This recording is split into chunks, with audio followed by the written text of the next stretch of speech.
शराब घोटाले के मामले में दिल्ली के पूर्व मुख्यमंत्री अरविंद केजरीवाल को राउस रेवेन्यू कोर्ट से बड़ी राहत मिली।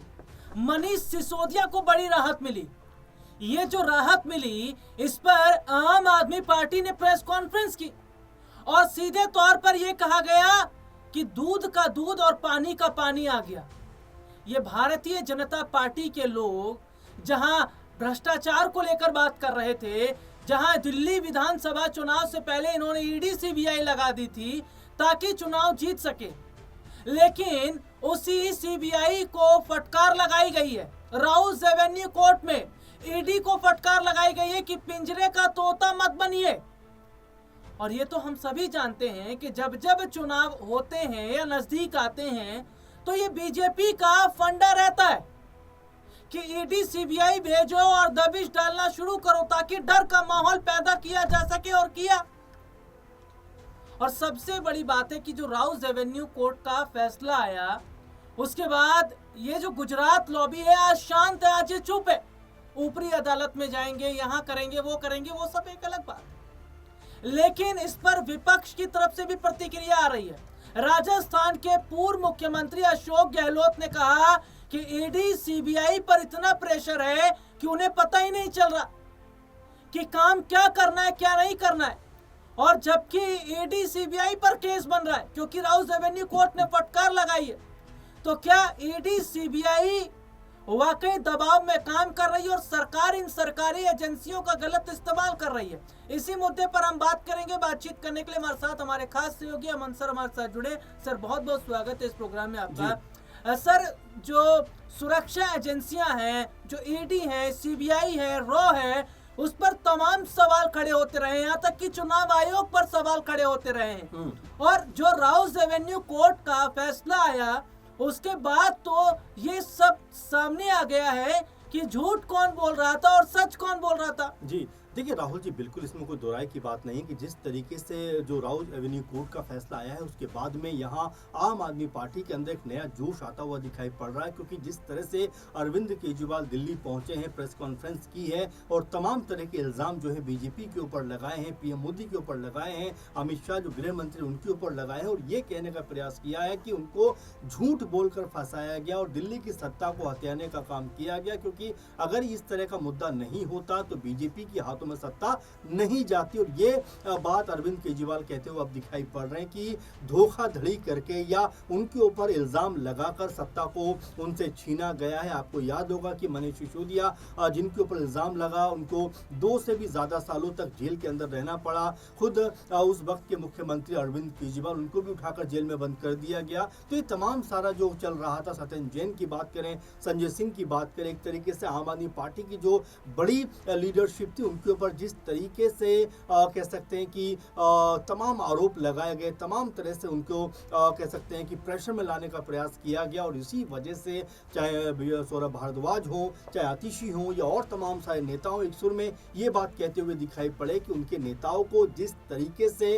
ईडी के जरिए, सीबीआई के जरिए, पुलिस के जरिए कह सकते हैं डराने धमकाने का काम किया जा रहा है, वो कहीं भी तर्कसंगत नहीं है। झूठे इल्जाम लगाकर उनको जो है कह सकते हैं कि आरोपी बनाया जा रहा है। लेकिन अब जिस तरह का कोर्ट का फैसला आया है, उसमें राहुल जी सबसे महत्वपूर्ण बात ये देखने वाली है कि देखिए 4 साल लगभग ये केस चला, उसके बावजूद भी कोर्ट ने कहा कि भाई आप मुगेरी लाल के सपने देख रहे हो, आप खाली इल्जाम लगा रहे हो, लेकिन जो सबूत होने चाहिए वो कहाँ है, उनको आप लेकर आइए, क्योंकि सबूत यहाँ पर नहीं है। और ये बात जब बीजेपी से भी पूछी जाती है तो कहते हैं कि हाँ, पूरे तौर पर सबूत तो पेश नहीं कर पाए, लेकिन ऊपरी अदालत में हम जरूर सबूत पेश करेंगे। तो राहुल जी, बड़े सवाल यहाँ पर उठ के आते हैं कि आखिर जब सबूत बीजेपी के पास थे, सबूत जब ईडी और तमाम जो एजेंसियां उनके पास थे, तो वो सबूत सामने रखे क्यों नहीं गए? अब जब कोर्ट का फैसला आ गया, उसके बाद भी बीजेपी के तमाम सारे प्रवक्ता और नेता ये बात कहते हुए नजर आ रहे हैं कि भाई देखिए, ये तो निचली अदालत का फैसला है, जब हम हाईकोर्ट में जाएंगे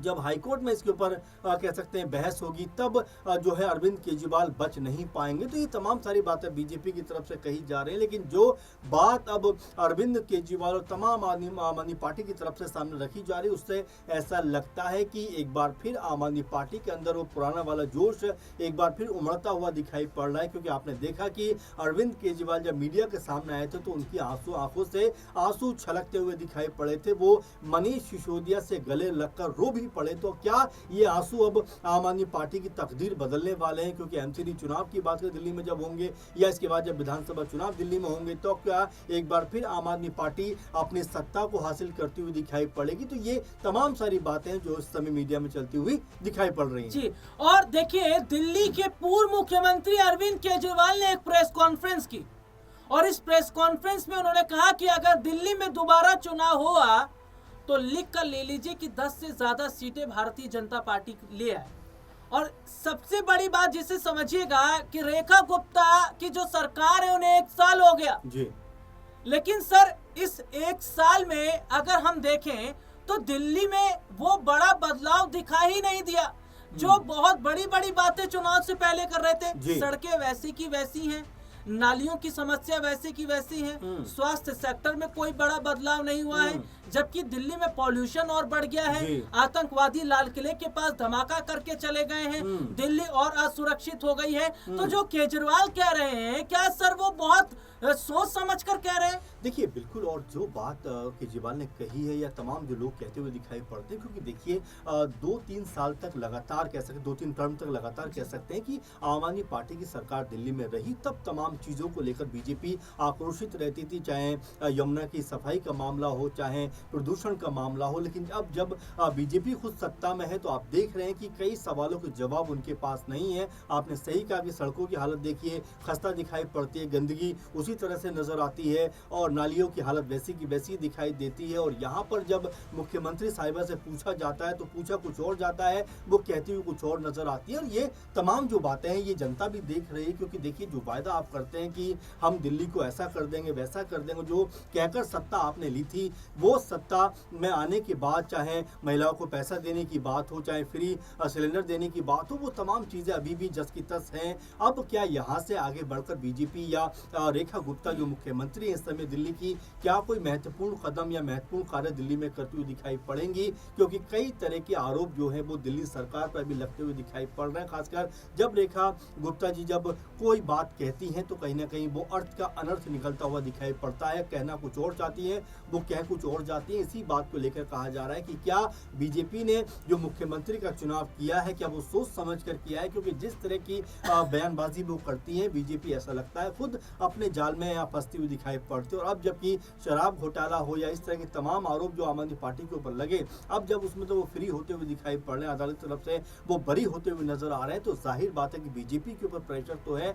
अब इस प्रेशर को बीजेपी कैसे हैंडल करेगी, क्या कुछ कहती हुई नजर आएगी? जो बातें वो कह रहे हैं वो कहीं ना कहीं ऐसा लगता है कि तर्क के आधार पर नहीं कह रहे हैं, बट वो इमोशन क्रिएट करना चाहते हैं कि देखिए निचली अदालत ने भले ही उनको छोड़ दिया है, लेकिन ऊपरी अदालत में कहीं ना कहीं उनको हम फंसा लेंगे, सबूत तमाम सारे लेकर आएंगे। तो ये तमाम सारी जो बातें हो रही हैं ये कोई बहुत पचने वाली बातें नहीं हो रही, क्योंकि अगर सबूत होते तो निचली अदालत में आपको रखने में क्या हर्ज था? तो ये ऐसी बातें हैं जिसको लेकर कहा जा सकता है कि अरविंद केजरीवाल जिस तरह दोबारा एक्टिव दिल्ली में होते हुए दिखाई पड़ते हैं, उससे आम आदमी पार्टी की जो स्थिति आने वाले दिनों में मजबूत होती हुई दिखाई पड़ेगी। जी, और क्या मेरा सवाल ये जनता से भी रहेगा कि जो दिल्ली के पूर्व मुख्यमंत्री अरविंद केजरीवाल ने कहा कि लिख कर ले लीजिए कि 10 से ज्यादा सीटें नहीं आएंगे, क्या वाकई वो सच है? और क्या लग रहा है आपको कि दिल्ली में वाकई 1 साल के अंदर जो काम होना था वो नहीं हो पाया? इस मुद्दे पर अपनी राय जरूर दीजिएगा। फिलहाल इजाजत दीजिए, नमस्कार।